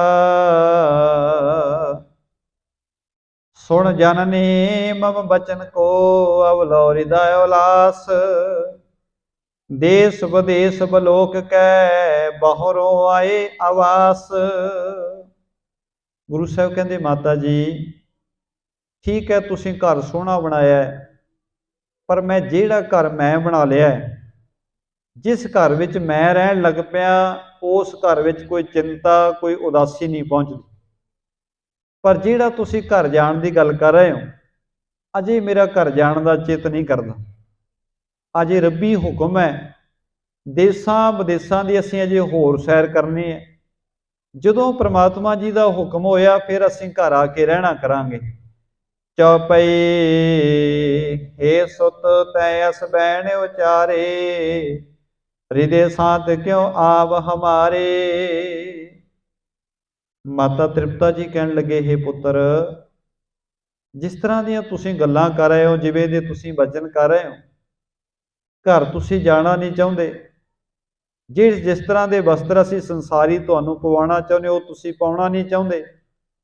ਅਸੀਂ ਤੁਹਾਨੂੰ ਚੰਗੇ ਸਵਾਦਲੇ ਭੋਜਨ ਛਕਾਉਣਾ ਚਾਹੁੰਦੇ ਹਾਂ, ਤੁਸੀਂ ਛਕਣਾ ਨਹੀਂ ਚਾਹੁੰਦੇ। ਜਿਵੇਂ ਦੀਆਂ ਗੱਲਾਂ ਤੁਸੀਂ ਕਰ ਰਹੇ ਹੋ ਇਹਦੇ ਨਾਲ ਸਾਡੇ ਮਨ ਨੂੰ ਸ਼ਾਂਤੀ ਕਿਵੇਂ ਆਏ, ਸਾਡੇ ਮਨ ਵਿੱਚ ਆਨੰਦ ਕਿਵੇਂ ਆਏਗਾ। ਦੁਆਦਸ ਬਰਖ ਬਤੀਸੇ ਆਏ, ਪਰਵੇਸੀਏ ਸਦਨਾ ਪਗ ਇਕ ਪਾਏ। ਮਾਤਾ ਜੀ ਕਹਿੰਦੇ ਤੁਹਾਨੂੰ ਘਰੋਂ ਗਿਆ 12 ਸਾਲ ਹੋ ਗਏ। 12 ਸਾਲਾਂ ਦੇ ਬਾਅਦ ਤੁਸੀਂ ਦੇਸਾਂ ਵਿਦੇਸਾਂ ਵਿੱਚ ਘੁੰਮ ਕੇ ਅੱਜ ਵਾਪਸ ਆਏ ਹੋ, ਤੇ ਅੱਜ ਤੁਹਾਨੂੰ ਅਸੀਂ ਕਹਿ ਰਹੇ ਹਾਂ ਘਰ ਚੱਲੋ, ਤੇ ਤੁਸੀਂ ਘਰ ਜਾਣ ਵਾਸਤੇ ਵੀ ਤਿਆਰ ਨਹੀਂ। ਇੱਕ ਪੈਰ ਤੁਸੀਂ ਅੱਜ ਤੱਕ ਘਰ ਵਿੱਚ ਨਹੀਂ ਪਾਇਆ, ਇੰਨਾ ਚਿਰ ਤੁਹਾਨੂੰ ਘਰੋਂ ਗਿਆ ਨੂੰ ਹੋ ਗਿਆ। ਬਹਿਰ ਤੇ ਬਹਿਰ ਕਰੋ ਤੁਮ ਪਿਆਨਾ, ਹਮਰੋ ਕਹਿਓ ਨਾ ਇੱਕ ਮਨ ਮਾਨਾ। ਤੁਸੀਂ ਬਾਹਰ ਹੀ ਬਾਹਰ ਤੁਰੇ ਫਿਰ ਰਹੇ ਹੋ, ਆਪਣੇ ਮਾਪਿਆਂ ਦੀ ਇੱਕ ਵੀ ਗੱਲ ਤੁਸੀਂ ਧਿਆਨ ਨਾਲ ਨਹੀਂ ਸੁਣ ਰਹੇ। ਅਸੀਂ ਤੁਹਾਨੂੰ ਕਹਿ ਰਹੇ ਹਾਂ ਸਾਡੇ ਨਾਲ ਚੱਲੋ ਤੇ ਘਰ ਵਿੱਚ ਰਹਿਣਾ ਕਰੋ। ਕਿਹ ਦੁੱਖ ਤੇ ਮਨ ਕੀਨ ਉਦਾਸੂ, ਜਿਉ ਤੁਮ ਕਹੋ ਕਰੇ ਤਿਮ ਪਾਸੂ। ਮਾਤਾ ਜੀ ਕਹਿਣ ਲੱਗੇ ਪੁੱਤਰ ਨਾਨਕ, ਇਹ ਤਾਂ ਦੱਸ ਤੈਨੂੰ ਦੁੱਖ ਕੀ ਹੈ, ਤੂੰ ਘਰ ਰਹਿਣਾ ਕਿਉਂ ਨਹੀਂ ਚਾਹੁੰਦਾ? ਕਿਹੜਾ ਕਾਰਨ ਹੈ ਜਿਹਦੇ ਕਰਕੇ ਤੂੰ ਘਰ ਨਹੀਂ ਰਹਿੰਦਾ ਤੇ ਬਾਹਰ ਦੇਸਾਂ ਵਿਦੇਸਾਂ ਵਿੱਚ ਹੀ ਘੁੰਮਦਾ ਹੈ? ਜਿਵੇਂ ਤੂੰ ਕਵੇਂਗਾ ਅਸੀਂ ਤੇਰਾ ਦੁੱਖ ਦੂਰ ਕਰਨ ਦੀ ਕੋਸ਼ਿਸ਼ ਕਰਾਂਗੇ। ਕਿਉਂਕਿ ਮਾਤਾ ਜੀ ਪ੍ਰੇਮ ਦੇ ਵਿੱਚ ਨੇ, ਮਾਂ ਦੇ ਅੰਦਰ ਮਮਤਾ ਹੈ, ਤੇ ਮਮਤਾ ਦੇ ਅੰਦਰ ਮਾਤਾ ਜੀ ਸਾਰੇ ਵਚਨ ਕਰ ਰਹੇ ਨੇ। ਤੇ ਕਹਿੰਦੇ ਨਿਜ ਇਸਤਰੀ ਕਉ ਜੇ ਦੁਖ ਮਾਨੋ, ਔਰ ਵਿਆਹੇ ਕਰ ਦੇਹੋ ਬਖਾਨੋ। ਮਾਤਾ ਜੀ ਕਹਿਣ ਲੱਗੇ ਜੇ ਤੈਨੂੰ ਆਪਣੀ ਇਸਤਰੀ ਤੋਂ ਤੇਰਾ ਮਨ ਦੁਖੀ ਹੈ, ਤੂੰ ਦੱਸੇ ਤੇ ਅਸੀਂ ਤੇਰਾ ਵਿਆਹ ਹੋਰ ਕਰ ਦਈਏ। ਜੇ ਤੈਨੂੰ ਆਪਣਾ ਪਰਿਵਾਰ ਚੰਗਾ ਨਹੀਂ ਲੱਗਦਾ, ਤੇਰਾ ਵਿਆਹ ਅਸੀਂ ਹੋਰ ਕਰ ਦਿੰਦੇ ਆ। ਸਭ ਕਿਸ ਕਰ ਮੈਂ ਦੀਨ ਵਿਧਾਤਾ, ਜਿਉ ਤੁਮ ਚਾਹੋ ਕਰੇ ਤਿਉ ਤਾਤਾ। ਇਹ ਮੇਰੇ ਪੁੱਤਰ, ਘਰ ਵਿੱਚ ਰੱਬ ਦਾ ਦਿੱਤਾ ਸਭ ਕੁਝ ਹੈ। ਜਿਹੜੀ ਚੀਜ਼ ਦੀ ਤੈਨੂੰ ਜ਼ਰੂਰਤ ਹੈ ਤੂੰ ਦੱਸ ਤਾਂ ਸਹੀ, ਪਰ ਘਰ ਵਿੱਚ ਰਹਿਣਾ ਕਰ, ਪਰਿਵਾਰ ਵਿੱਚ ਆ ਕੇ ਰਹਿਣਾ ਕਰ। ਸ੍ਰੀ ਨਾਨਕ ਸੁਣ ਮੈਨ ਉਚਾਰੇ, ਜੋ ਸੰਜੋਗ ਲਿਖਾ ਕਰਤਾਰੇ। ਧੰਨ ਗੁਰੂ ਨਾਨਕ ਸਾਹਿਬ ਮਹਾਰਾਜ ਨੇ ਬਚਨ ਕੀਤਾ, ਮਾਤਾ ਜੀ ਜਿਹੜਾ ਸੰਜੋਗ ਵਾਹਿਗੁਰੂ ਨੇ ਬਣਾਇਆ ਮੈਨੂੰ ਉਹਦੇ ਨਾਲ ਕੋਈ ਗਿਲਾ ਨਹੀਂ। ਪਰਮਾਤਮਾ ਨੇ ਭਲਾਈ ਸੰਜੋਗ ਬਣਾਇਆ ਮਾਤਾ ਸੁਲੱਖਣੀ ਜੀ ਦੇ ਨਾਲ। ਸੋਏ ਭਲਾ ਨਾ ਚਾਹੋ ਔਰੀ, ਜਿਸ ਰਾਖੇ ਰਹੀਓ ਤਹਿ ਠੌਰੀ। ਗੁਰੂ ਸਾਹਿਬ ਕਹਿੰਦੇ ਪਰਮਾਤਮਾ ਜੀ ਨੇ ਜਿਵੇਂ ਦਾ ਸਾਨੂੰ ਸੰਜੋਗ ਬਖਸ਼ਿਆ ਹੈ, ਮੈਂ ਇਹਨੂੰ ਭਲਾ ਕਰਕੇ ਜਾਣਿਆ ਹੈ, ਤੇ ਜਿੱਥੇ ਪ੍ਰਮਾਤਮਾ ਜੀ ਰੱਖ ਰਹੇ ਨੇ ਮੈਂ ਉਹਦੇ ਵਿੱਚ ਖੁਸ਼ ਰਹਿ ਰਿਹਾ। ਰਹਿਣ ਜਾਨ ਹਮਰੇ ਕਰਨਾਹੀ, ਸ੍ਰੀ ਕਰਤਾਰ ਅਧੀਨ ਗਿਆਹੀ। ਤੇ ਸਾਹਿਬ ਕਹਿੰਦੇ ਮਾਤਾ ਜੀ ਉਹ ਘਰ ਵਿੱਚ ਰਹਿਣਾ ਮੇਰੇ ਵੱਸ ਦੀ ਗੱਲ ਨਹੀਂ, ਇਹ ਪ੍ਰਮਾਤਮਾ ਦੇ ਹੱਥ ਵਿੱਚ ਹੈ। ਪ੍ਰਮਾਤਮਾ ਜੀ ਦਾ ਹੁਕਮ ਹੋਇਆ ਤੇ ਮੈਂ ਘਰੋਂ ਨਿਕਲਿਆ। ਜਿਸ ਦਿਨ ਪ੍ਰਮਾਤਮਾ ਜੀ ਦਾ ਹੁਕਮ ਹੋਏਗਾ ਉਸ ਦਿਨ ਘਰ ਵੀ ਆ ਜਾਵਾਂ। ਇਹ ਰੱਬੀ ਡਿਊਟੀ ਹੈ, ਪ੍ਰਮਾਤਮਾ ਦੇ ਘਰ ਵੱਲੋਂ ਲੱਗੀ ਹੋਈ ਸੇਵਾ ਹੈ। ਜਹ ਚਾਹਤ ਸੋ ਤਹਾਂ ਪਠਾਵੈ, ਜਿਸ ਵਿਨ ਏਕੋ ਬੋਲ ਨ ਆਵੈ। ਉਹ ਪ੍ਰਮਾਤਮਾ ਜਿੱਥੇ ਮੈਨੂੰ ਭੇਜਣਾ ਚਾਹੁੰਦਾ ਉੱਥੇ ਭੇਜ ਦਿੰਦਾ ਹੈ। ਉਹ ਪ੍ਰਮਾਤਮਾ ਏਡਾ ਬੇਅੰਤ ਹੈ, ਉਹਦੇ ਤੋਂ ਬਿਨਾਂ ਤਾਂ ਬੰਦਾ ਇੱਕ ਬੋਲ ਵੀ ਨਹੀਂ ਬੋਲ ਸਕਦਾ। ਤੇ ਸਾਹਿਬ ਕਹਿੰਦੇ ਉਹਦੀ ਖੇਡ ਹੈ ਸਾਰੀ, ਮੈਂ ਘਰ ਵਿੱਚ ਇਸ ਕਰਕੇ ਨਹੀਂ ਰਹਿ ਰਿਹਾ। ਹਿਤ ਕਰ ਕਾਲੋ ਕਹਿ ਤੁਮ ਤਾਤਾ, ਛੱਡ ਅਵਾਈਆਂ ਕਰੇ ਜੋ ਬਾਤਾ। ਹੁਣ ਪਿਤਾ ਕਾਲੂ ਜੀ ਬੜੇ ਪ੍ਰੇਮ ਨਾਲ ਬੋਲੇ, ਹੇ ਪੁੱਤਰ ਤੂੰ ਹੋਰ ਹੀ ਬੜੀਆਂ ਅਚਰਜ ਜੀਆਂ ਗੱਲਾਂ ਕਰੀ ਜਾਂਦਾ। ਜੋ ਕੁਝ ਤੈਨੂੰ ਅਸੀਂ ਪੁੱਛਦੇ ਹਾਂ ਤੂੰ ਕੁਝ ਹੋਰ ਹੀ ਸਾਨੂੰ ਦੱਸਦਾ ਹੈ। ਭੇਖ ਫਕੀਰੇ ਤਨ ਤੇ ਤਿਆਗੋ, ਸਦਨ ਕਿਰਤ ਮੈਂ ਮਨ ਅਨੁਰਾਗੋ। ਪਿਤਾ ਜੀ ਕਹਿੰਦੇ ਆ ਵੇਖ, ਅਸੀਂ ਤੇਰੇ ਮਾਂ ਪਿਓ ਬਜ਼ੁਰਗੀ ਅਵਸਥਾ ਸਾਡੇ ਤੇ ਆ ਗਈ, ਅਖੀਰਲਾ ਸਮਾਂ ਸਾਡਾ ਨੇੜੇ ਆ ਰਿਹਾ ਹੈ। ਹੁਣ ਤੱਕ ਤਾਂ ਘਰ ਦਾ ਗੁਜ਼ਾਰਾ ਬੜਾ ਸੋਹਣਾ ਚੱਲਦਾ ਰਿਹਾ ਹੈ, ਪਰ ਅੱਗੇ ਤਾਂ ਤੈਂ ਪਰਿਵਾਰ ਨੂੰ ਵੇਖਣਾ ਹੈ। ਇਸ ਕਰਕੇ ਆ ਜਿਹੜਾ ਫਕੀਰੀ ਭੇਖ ਪਾਇਆ, ਤੈਂ ਫਕੀਰਾਂ ਵਾਲਾ ਬਾਣਾ ਪਾਇਆ ਹੋਇਆ ਹੈ, ਇਹ ਫਕੀਰਾਂ ਵਾਲੇ ਬਾਣੇ ਨੂੰ ਉਤਾਰ ਦੇ, ਤੂੰ ਘਰ ਵਿੱਚ ਰਹਿਣਾ ਕਰ, ਪਰਿਵਾਰ ਦੇ ਕੰਮਕਾਰ ਸੰਭਾਲਣੇ ਕਰ, ਸਾਰਾ ਕਾਰੋਬਾਰ ਸੰਭਾਲਣਾ ਕਰ। ਜਬ ਕੇ ਵਿਛਰੇ ਮਿਲेंगे ਅਵੇ, ਆ ਵਿਛਰੋਗੇ ਮਿਲਣਾ ਕਵੇ। ਪਿਤਾ ਕਾਲੂ ਜੀ ਕਹਿੰਦੇ ਕਿੰਨਾ ਚਿਰ ਹੋ ਗਿਆ ਤੁਹਾਨੂੰ घरों गया नूं, विछोड़ा पिया नूं, इन्ने चिरां दे बाद अज आए हो ते अज कहने हो असीं फिर जाना है। जे वापस चले गए फिर पता नहीं तुसीं कदों घर मुड़ना है।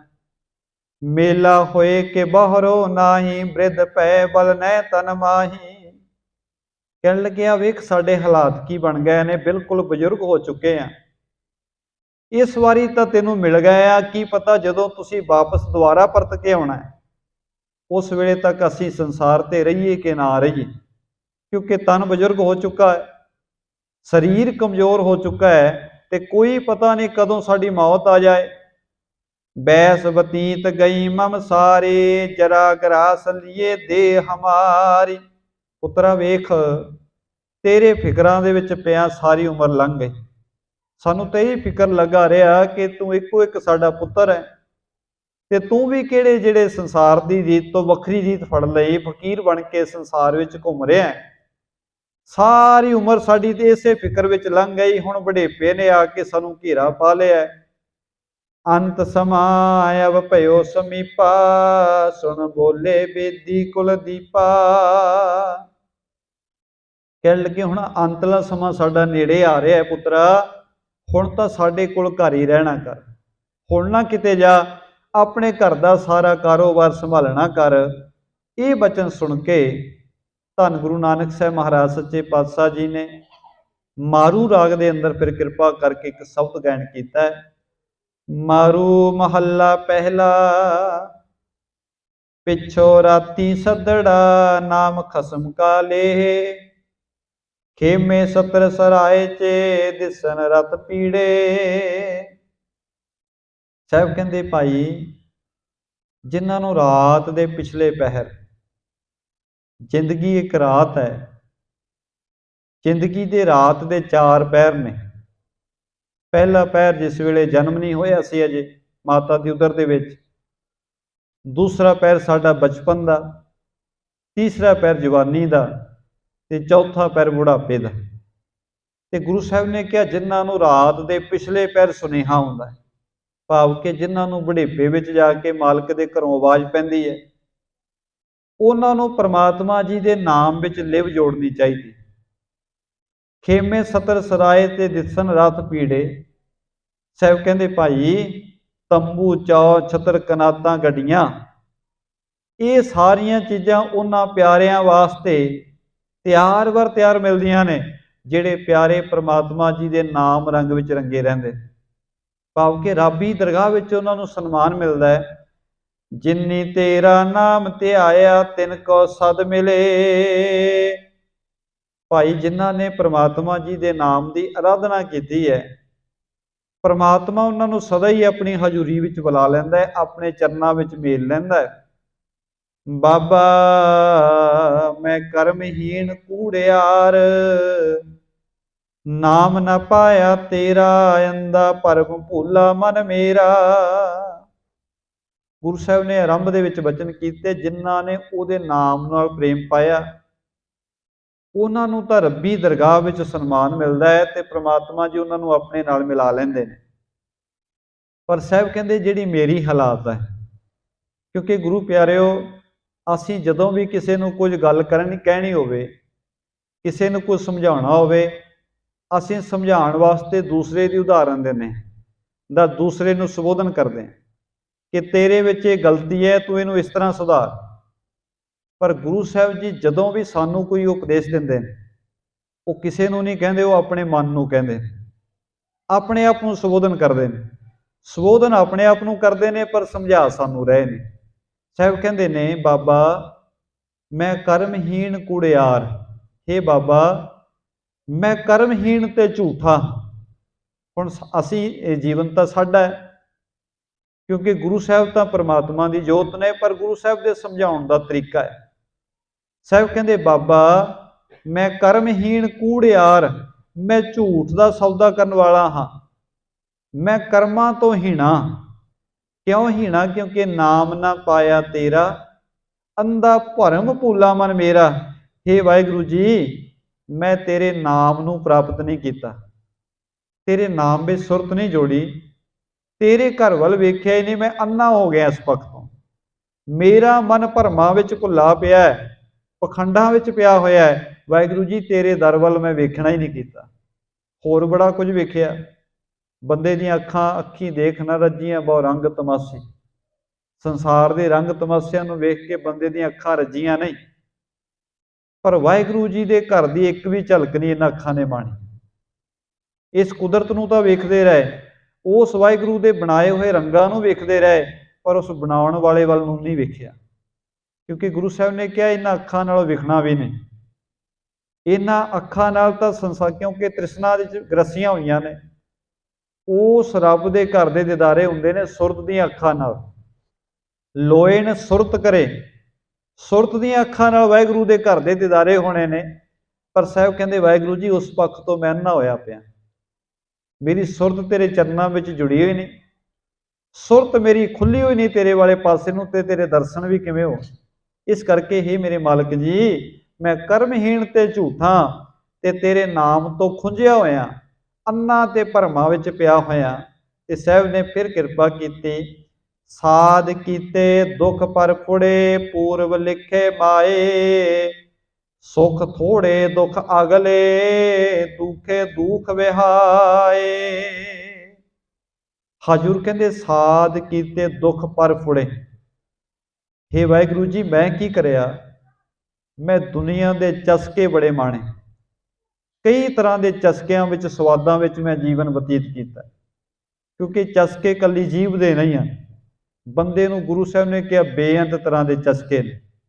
आपां गुरु की बाणी के बचन पढ़ते हैं, रस सोयना रस रूपा कामण, रस परमल की वास, रस घोड़े रस सेजा मंदर, रस मीठा रस मास, एते रस शरीर के कै घट नाम निवास। साहब ने कहा बंदे नूं इन्ने चस्के लग गए ते रब दे नाम दा रस आवे तां कित्थों आवे।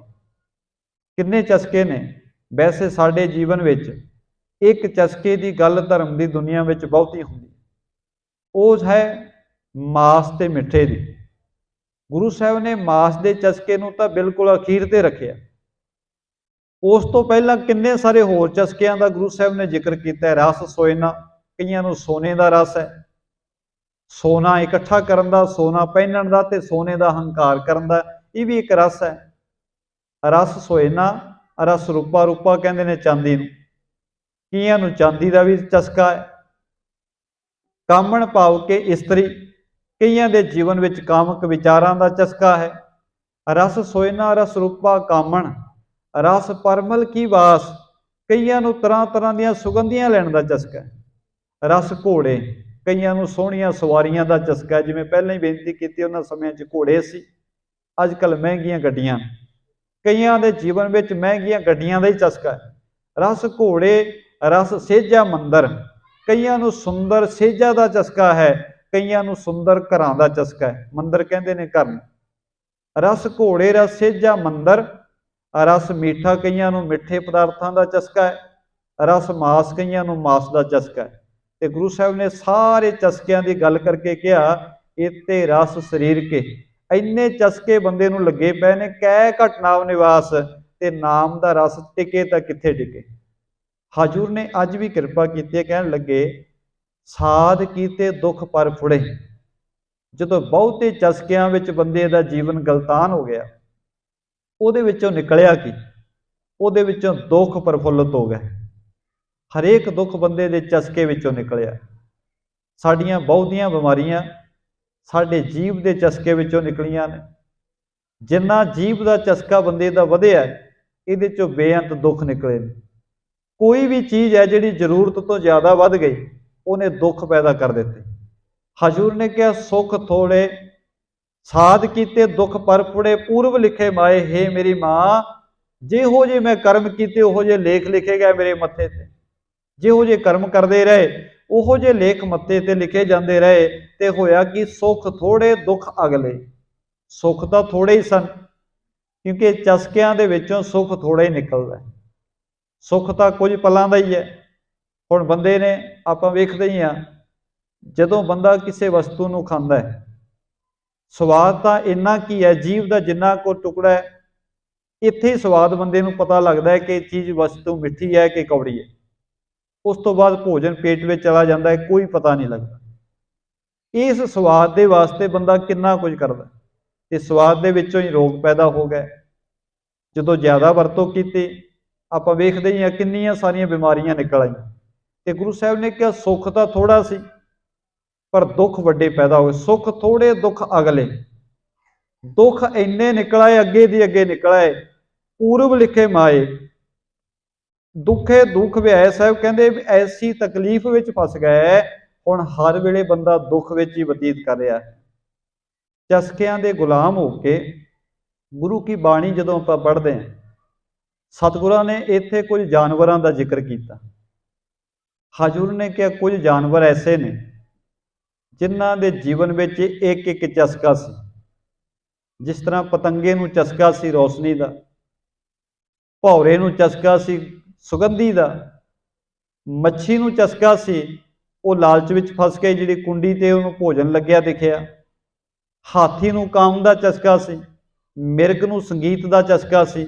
ਤੇ ਗੁਰੂ ਸਾਹਿਬ ਨੇ ਕਿਹਾ ਇਹਨਾਂ ਵਿੱਚ ਇੱਕ ਇੱਕ ਚਸਕਾ ਸੀ ਤੇ ਉਹ ਸਾਰੀ ਜ਼ਿੰਦਗੀ ਵਾਸਤੇ ਗੁਲਾਮ ਹੋ ਗਏ।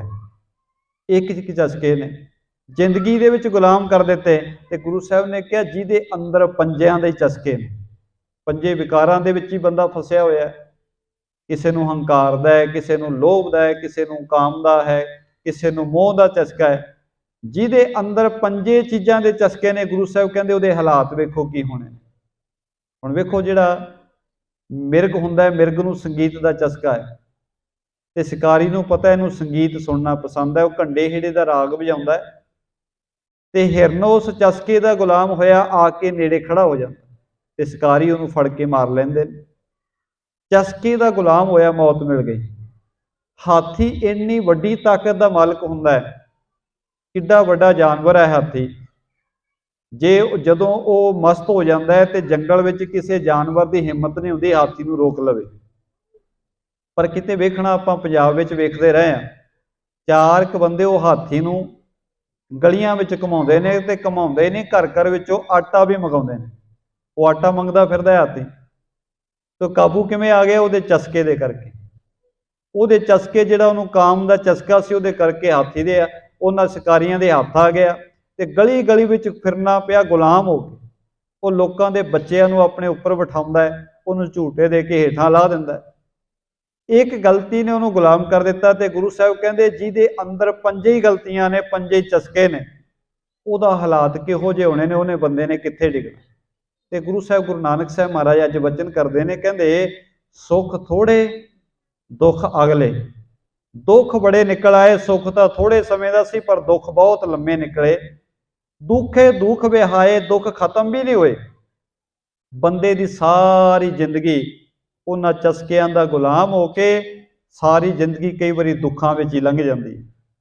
ਚਸਕਿਆਂ ਦੇ ਗੁਲਾਮੀ ਵਿੱਚ ਇਹੋ ਜਿਹੇ ਕਰਮ ਬੰਦਾ ਕਰ ਬੈਠਦਾ ਹੈ, ਸੰਸਾਰ ਵਿੱਚ ਵੀ ਮਾਨ ਸਨਮਾਨ ਚਲਾ ਜਾਂਦਾ ਹੈ ਤੇ ਸੰਸਾਰ ਦੀ ਸ਼ੋਭਾ ਵੀ ਚਲੀ ਗਈ। ਕਈ ਵਾਰੀ ਸਰੀਰ ਨੂੰ ਕੁਝ ਐਸੇ ਰੋਗ ਲੱਗ ਜਾਂਦੇ ਨੇ, ਕਈ ਵਾਰੀ ਪਰਿਵਾਰਕ ਤੌਰ ਤੇ ਆਰਥਿਕ ਤੌਰ ਤੇ ਨੁਕਸਾਨ ਇੰਨਾ ਹੋ ਜਾਂਦਾ ਹੈ।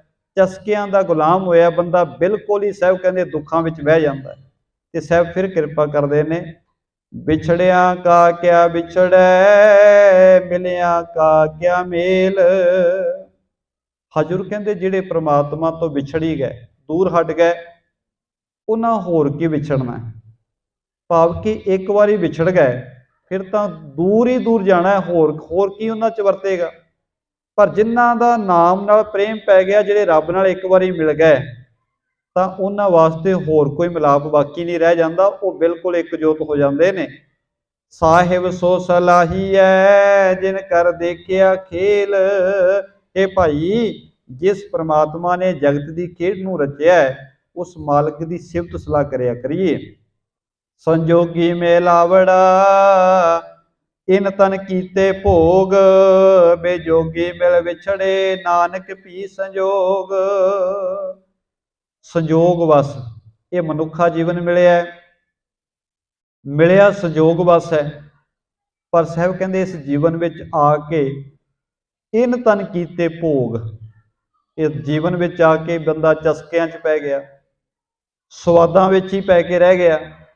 ਮਨੁੱਖਾ ਜਨਮ ਪਾ ਕੇ ਵੀ ਪ੍ਰਮਾਤਮਾ ਤੋਂ ਦੂਰ ਹੀ ਦੂਰ ਹੁੰਦਾ ਚਲਾ ਗਿਆ।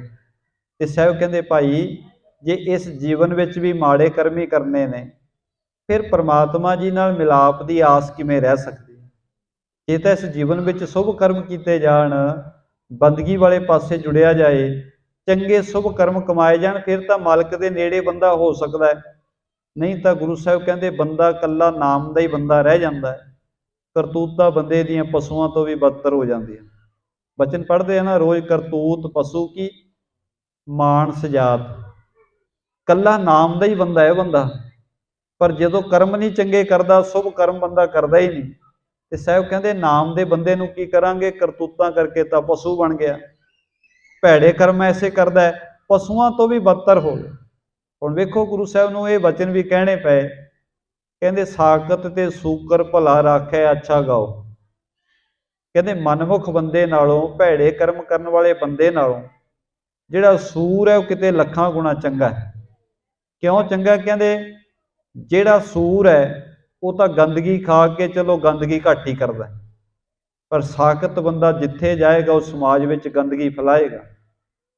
ਉਹ ਜਿੱਥੇ ਵੀ ਜਾਏਗਾ, ਜਿੱਥੇ ਵੀ ਬੈਠੇਗਾ, ਉਹਦੀਆਂ ਵਿਚਾਰਾਂ ਦੇ ਨਾਲ ਸਮਾਜ ਦੂਸ਼ਿਤ ਹੋਏਗਾ। ਇਸ ਕਰਕੇ ਸਾਹਿਬ ਕਹਿੰਦੇ ਸਾਕਤ ਤੇ ਸੂਕਰ ਭਲਾ ਰਾਖੈ ਅੱਛਾ ਗਾਓ। ਸਾਕਤ ਬੱਪਰਾ ਮਰ ਗਿਆ ਕੋਈ ਨਾ ਲੈਹੈ ਨਾਓ। ਕਹਿੰਦੇ ਮਨਮੁਖ ਬੰਦਾ, ਭੈੜੇ ਕਰਮ ਕਮਾਉਣ ਵਾਲਾ ਬੰਦਾ ਜੇ ਮਰ ਵੀ ਜਾਏ, ਲੋਕੀ ਇੱਕੋ ਗੱਲ ਕਹਿੰਦੇ ਨੇ, ਚੰਗਾ ਹੋਇਆ ਮਰ ਗਿਆ। ਉਹਨੂੰ ਕੋਈ ਸਨਮਾਨ ਨਹੀਂ ਦਿੰਦਾ, ਪਸ਼ੂਆਂ ਤੋਂ ਵੀ ਬਦਤਰ ਹੋ ਗਿਆ। ਇਸ ਕਰਕੇ ਸਾਹਿਬ ਕਹਿੰਦੇ ਭਾਈ ਜੇ ਤਾਂ ਇਸ ਜੀਵਨ ਵਿੱਚ ਆ ਕੇ ਮਨੁੱਖਾ ਜੀਵਨ ਨੂੰ ਸਫਲਾ ਕਰਨ ਵਾਲੇ ਪਾਸੇ ਬੰਦਾ ਤੁਰ ਪਵੇ, ਫਿਰ ਤਾਂ ਰੱਬ ਨਾਲ ਮਿਲਾਪ ਹੋ ਜਾਂਦਾ ਹੈ। ਨਹੀਂ ਤਾਂ ਚਸਕਿਆਂ ਤੇ ਸਵਾਦਾਂ ਵਿੱਚ ਪਿਆ ਬੰਦੇ ਨੂੰ ਮਾਲਕ ਜੀ ਦੇ ਨਾਮ ਤੋਂ ਖੁੰਝ ਕੇ ਖੁਆਰੀਆਂ ਹੀ ਪੈਂਦੀਆਂ। ਇਹ ਜਦੋਂ ਸ਼ਬਦ ਗੁਰੂ ਨਾਨਕ ਸਾਹਿਬ ਮਹਾਰਾਜ ਜੀ ਨੇ ਉਚਾਰਨ ਕੀਤਾ ਹੈ, ਸੁਣ ਕਾਲੂ ਤਵ ਤੂਸਣ ਕੀਨੰ ਪੁਨ ਜਨਨੀ ਕਹਿ ਹੈ ਮਨ ਦੀਨੰ। ਇਹ ਸ਼ਬਦ ਸੁਣ ਕੇ ਪਿਤਾ ਕਾਲੂ ਜੀ ਤਾਂ ਚੁੱਪ ਹੋ ਗਏ। ਮਾਤਾ ਜੀ ਨੇ ਫਿਰ ਬਚਨ ਕੀਤਾ, ਸੰਤ ਸਵਾਏ ਹੈ ਸੁਤ ਤੇਰਾ, ਅਵ ਕੇ ਬਚਨ ਮਾਨੀਐ ਮੇਰਾ।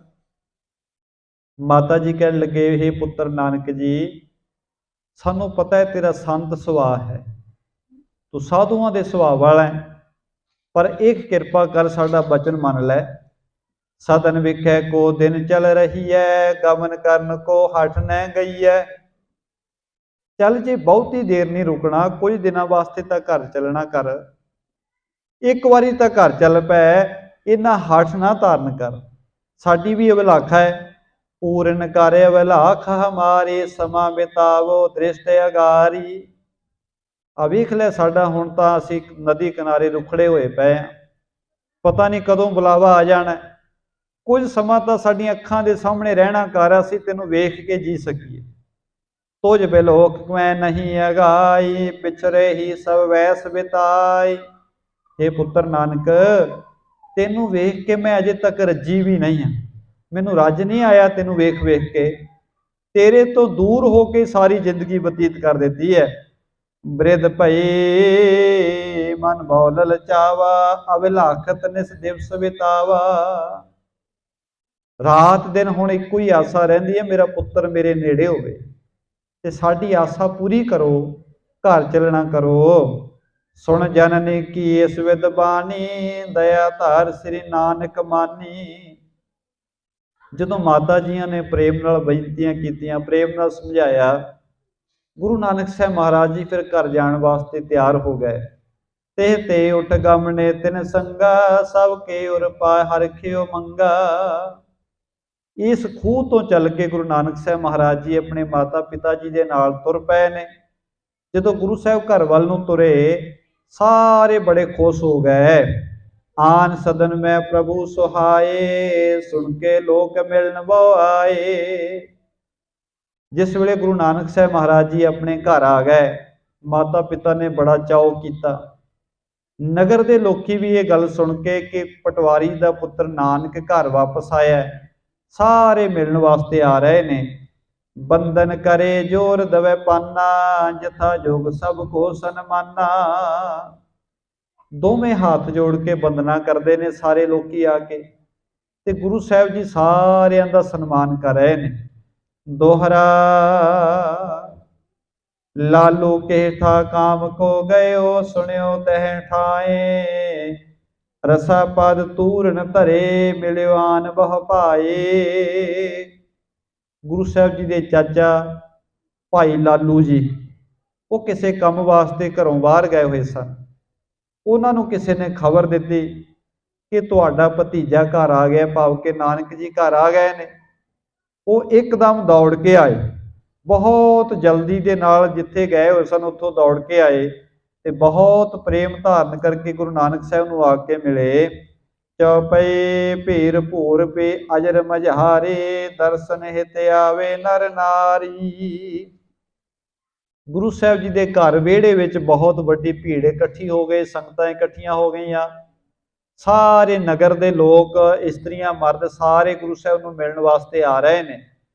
कुशल प्रसन्न कीनो सब ताई बैठारे कैसरी जग साई। गुरु साहब जी सारियां नाल प्रेम नाल बचन विलास करते हैं, सुख संत पुछते हैं ते अपने पास बिठा के सन्मान दिंदे ने। प्रोहत राए जे आद मौलाना ता परलोक सो नरन वखाना।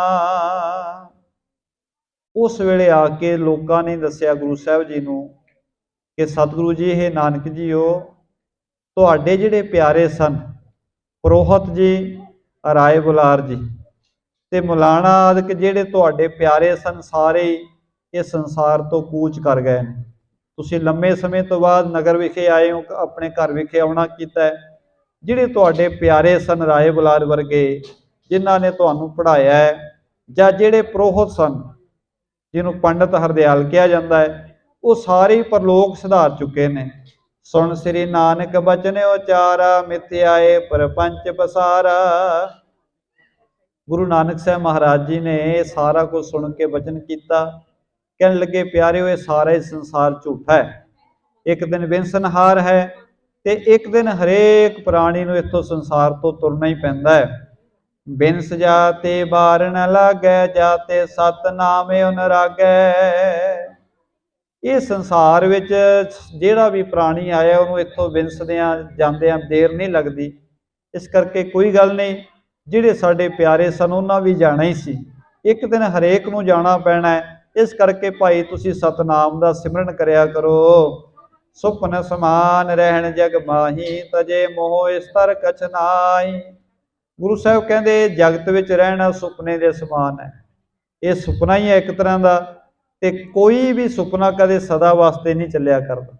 रात नूं आपां नूं सुत्ते पिया सुपने आउंदे ने, सुपना बहुती देर नहीं चलता, पर जिन्ना चिर सुपना आउंदा है असीं बाकी सारी दुनिया भुल जाने, असलीयत तो असीं दूर हो जाने। बंदा पिया अपने बैड ते हुंदा है, पर यह पता नहीं हुंदा कि मैं बैड ते पिया, वो बिल्कुल ही नवीं दुनिया हुंदी। पर जदों सुपना टुटदा है उस वेले पता लगता है मैं तो कुछ वेख ही रहा सा, असलीयत नहीं सी। ते गुरु साहब कहते आ जिंदगी भी बस थोड़ा जिहा लम्मा सुपना है, कोई पता नहीं है सुपना कदों टुट जाए, कदों मौत जिहड़ी है साडे नेड़े आ जाए। भाव भगत जिन मन में धारे सो गमने निज काज सवारी। गुरु साहब कहते जिहड़ा प्रेमा भगती विच मन रंग लैंदा है वो जिंदगी का कारज संसार तो सवार के जांदा है। सदन विखे नर मिलन जो आए धन धन सुन बैण अलाए। घर दे विच जिहड़े मनुख गुरु साहब जी नूं मिलण वास्ते आउंदे ने, गुरु के बचन सुन के धन धन कह के गुरु साहब का सन्मान करते हैं। गए बहुत उस्तत सब करे महापुरखे बचन उचरही। जिहड़े दर्शन करके वापस जा रहे हैं वो कहते ने एक कालू पटवारी का पुत्र महापुरख है, ये रब का प्यारा है, ये अंदर रब वसदा है। रहन लगे श्री गुर घर माए जिनके दर्शन दोख नसाही। उस दिन तो गुरु नानक साहब महाराज जी कुछ दिनों के वास्ते घर विखे रहन लग पे, सतगुरां दे बचन सुनने वास्ते ते गुरु साहब जी के दर्शन करने वास्ते बेअंत संगतां आउंदियां ने, गुरु के बचन सुन के लाहे प्राप्त कर रही ने। आओ अगला जिहड़ा प्रसंग है आपां कल दे दीवान में श्रवण करांगे। गुरु साहब जी का जस निरंतर पावन स्थान ते चल रहा है। जिन्हां कोल भी समा हुंदा है शाम नूं 6:30 तो 7:30 बजे तक गुरु दरबार में आ करके ਗੁਰੂ ਸਾਹਿਬ ਜੀ ਦਾ ਲੜੀਵਾਰ ਇਤਿਹਾਸ ਆਪਾਂ ਸ਼ਰਵਣ ਕਰੀਏ, ਕਿਉਂਕਿ ਵੈਸੇ ਤਾਂ ਅਸੀਂ ਸਾਖੀਆਂ ਸੁਣਦੇ ਰਹਿੰਦੇ ਹਾਂ, ਕੋਈ ਨਾ ਕੋਈ ਸਾਖੀ ਕਿਤੇ ਨਾ ਕਿਤੇ ਸਾਨੂੰ ਸੁਣਨ ਨੂੰ ਮਿਲ ਜਾਂਦੀ ਹੈ, ਪਰ ਲਗਾਤਾਰ ਇਤਿਹਾਸ ਨੂੰ ਸੁਣਨ ਦਾ ਸੁਭਾਅ ਕਿਸੇ ਵੇਲੇ ਨੂੰ ਹੀ ਪ੍ਰਾਪਤ ਹੁੰਦਾ ਹੈ। ਇਸ ਕਰਕੇ ਜੇ ਸਮਾਂ ਮਿਲਿਆ ਹੈ ਤਾਂ ਅਸੀਂ ਜਿੰਨਾ ਕੁ ਸਮਾਂ ਹੁੰਦਾ ਉਹਨੂੰ ਇਤਿਹਾਸ ਨੂੰ ਸੁਣੀਏ, ਤੇ ਨਾਲ ਹੀ ਯਤਨ ਕਰਦੇ ਹਾਂ ਕਿ ਰਿਕਾਰਡਿੰਗ ਕਰਕੇ YouTube ਤੇ ਵੀ ਪਾਈ ਜਾਂਦੀ ਹੈ। ਜਿਨ੍ਹਾਂ ਨੇ ਘਰਾਂ ਵਿੱਚ ਬੈਠ ਕੇ ਵੀ ਇਤਿਹਾਸ ਨੂੰ ਲੜੀਵਾਰ ਰੂਪ ਵਿੱਚ ਸੁਣਨਾ ਹੁੰਦਾ ਹੈ, ਉਹ YouTube ਦੇ ਉੱਤੋਂ ਆਪਣੇ ਲਿੰਕ ਨੂੰ ਖੋਲ੍ਹ ਕੇ ਉੱਥੋਂ ਵੀ ਕਥਾ ਸੁਣ ਸਕਦੇ ਨੇ, ਤਾਂ ਜੋ ਗੁਰੂ ਸਾਹਿਬ ਦਾ ਇਤਿਹਾਸ ਜਿਹੜਾ ਹੈ, ਗੁਰੂ ਸਾਹਿਬ ਜੀ ਨੇ ਕਿਵੇਂ ਭਲਾ ਕੀਤਾ, ਉਹ ਸਾਰਾ ਸਾਡੇ ਧਿਆਨ ਵਿੱਚ ਆ ਸਕੇ, ਗੁਰੂ ਸਾਹਿਬ ਦੇ ਇਤਿਹਾਸ ਤੋਂ ਅਸੀਂ ਪ੍ਰੇਰਨਾ ਲੈ ਸਕੀਏ। ਇਸ ਕਰਕੇ ਇਹ ਪ੍ਰਬੰਧ ਵੀ ਕੀਤਾ ਗਿਆ। ਸੋ ਆਪ ਸੰਗਤਾਂ ਗੁਰਦੁਆਰਾ ਸਾਹਿਬ ਵਿਖੇ ਪਹੁੰਚ ਕੇ ਜਾਂ ਇੰਟਰਨੈਟ ਦੇ ਮਾਧਿਅਮ ਦੇ ਰਾਹੀਂ ਆਪ ਜੀ ਕਥਾ ਜਿਹੜੀ ਹੈ ਪ੍ਰੇਮ ਸਹਿਤ ਸ਼ਰਵਣ ਕਰ ਸਕਦੇ ਹੋ। ਜਿੰਨਾ ਸੁਣਾਂਗੇ ਤੇ ਮੰਨਾਂਗੇ ਉਨਾ ਹੀ ਸਾਡਾ ਭਲਾ ਹੋਵੇਗਾ ਤੇ ਗੁਰੂ ਸਾਹਿਬ ਜੀ ਦੀ ਕਿਰਪਾ ਦੇ ਅਸੀਂ ਪਾਤਰ ਬਣ ਸਕਾਂਗੇ ਜੀ। ਇੰਨੀਆਂ ਬੇਨਤੀਆਂ ਪ੍ਰਵਾਨ ਕਰਨੀਆਂ, ਹੋਈਆਂ ਭੁੱਲਾਂ ਦੀ ਖਿਮਾ ਪ੍ਰੇਮ ਸਹਿਤ ਸਾਰੀ ਸੰਗਤ ਆਖੋ ਜੀ। ਵਾਹਿਗੁਰੂ ਜੀ ਕਾ ਖਾਲਸਾ, ਵਾਹਿਗੁਰੂ ਜੀ ਕੀ ਫਤਿਹ।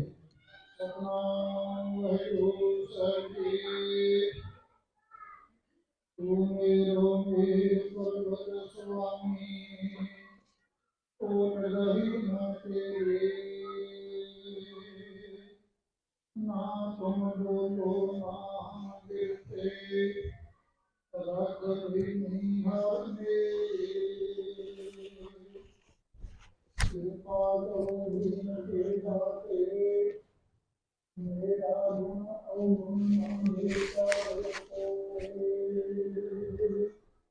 माफी का है स्वामी, मानस की गत के